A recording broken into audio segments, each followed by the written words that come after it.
శ్రీ. మీ చేసిన రోల్స్ అన్నిటిలో మీకు బాగా నచ్చిన మీ ఫేవరెట్ రోల్ ఏంటి? బాగా అంటే first Fidaa is always my favourite movie. తర్వాత Bhama Kalapam, Ambajipeta marriage band, Padma character అనేది నాకు చాలా ఇష్టం. లైఫ్ లో ఏం అవ్వాలనుకున్నారు, ఏమయ్యారు? సినిమాలంటే ఇష్టం ఉండేది కానీ ఎప్పుడు డైరెక్ట్ ట్రై చేయాలి అనుకోలేదు. సాఫ్ట్వేర్ టీచర్ అనుకున్నాను, తర్వాత సాఫ్ట్వేర్ అనుకున్నాను, తర్వాత లోకల్ ఛానల్లో న్యూస్ ప్రెజెంటింగ్ చేయడంతో okay news presenting is my thing అని నేను న్యూస్ రీడర్ అవ్వడం జరిగింది. అండ్ సైమల్టేనియస్గా ఆడిషన్స్ జరుగుతున్నాయని అప్పుడు అలా యాక్టర్గా మళ్ళీ నా డ్రీమ్ ఫుల్ఫిల్ చేసుకోవడం జరిగింది. ఓకే, హీరోయిన్ గా ఉండడానికి ఇష్టపడతారా, విలన్ గా ఉండడానికి ఇష్టపడతారా?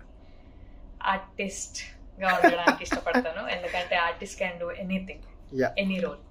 సో సింగింగ్ డాన్సింగ్ రెండు ఇష్టమే, అయితే కానీ I'm not perfect at anything I guess. Okay, మీకు బాగా నచ్చిన పాట ఏంటి టోటల్ సాంగ్స్ అన్నిటిలో? 20s 90s లో ఉన్న